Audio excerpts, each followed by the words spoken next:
Poem this week is called An Obstacle by Charlotte Perkins Gilman.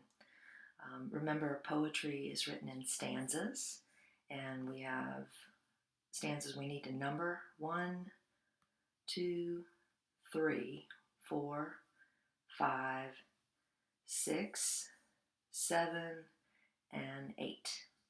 Go ahead and number those stanzas. You're also going to notice something here at the bottom. It says footnotes. All right, footnotes are going to be found at the bottom of a page when you're reading, and they're basically an explanation for a word that's used in the passage, the poem, the text. All right. Usually they're words that maybe you're not familiar with. All right. So let's go back to the poem. We talked a little earlier this week about how an obstacle is a barrier or a roadblock, something that's standing in your way. We also said that the word prejudice is going to come up, and that prejudice is when you prejudge something, sort of like discrimination. Okay? You'll notice that prejudice in the poem is capitalized, so they're making it sound like a person, right? So that would be personification, figurative language, when we take something that's not human and make it sound like a human.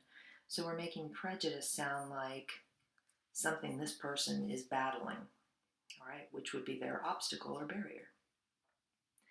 I was climbing up a mountain path with many things to do, important business of my own, and other people's too, when I ran against a prejudice that quite cut off the view. My work was such as could not wait. My path quite clearly showed. My strength and time were limited. I carried quite a load. And there that hulking prejudice sat all across the road. So I spoke to him politely, for he was huge and high, and begged that he would move a bit and let me travel by. He smiled, but as for moving, he didn't even try. And then I reasoned quietly with that colossal mule. My time was short, no other path. The mountain winds were cool. I argued like a Solomon.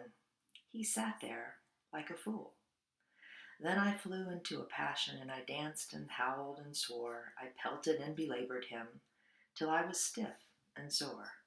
He got as mad as I did, but he sat there as before.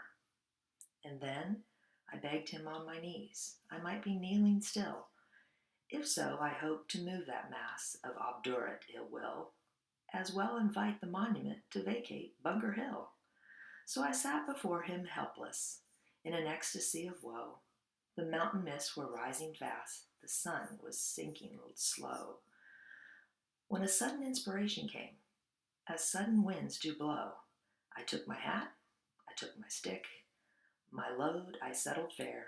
I approached that awful incubus with an absent-minded air, and I walked directly through him, as if he wasn't there.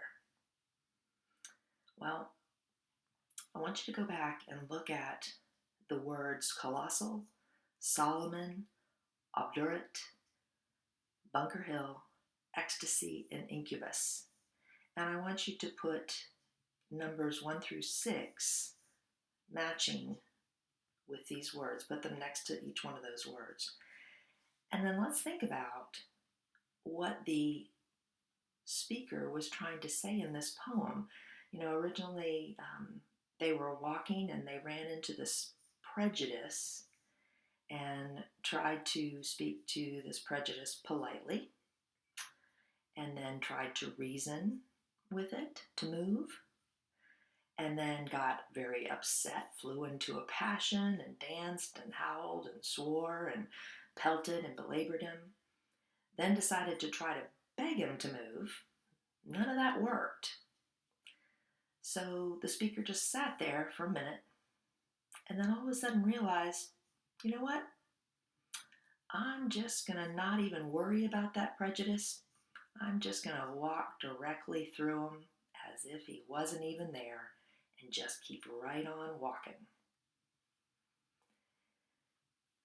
Let's look at our questions. How does the setting of the poem contribute to its central theme?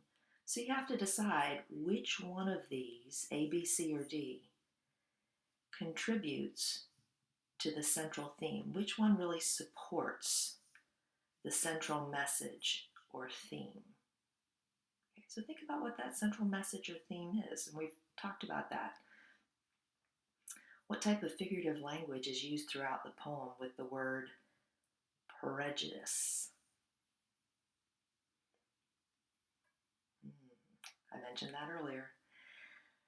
Number 3, summarize how the speaker reacts to prejudice from the beginning of the poem to the end.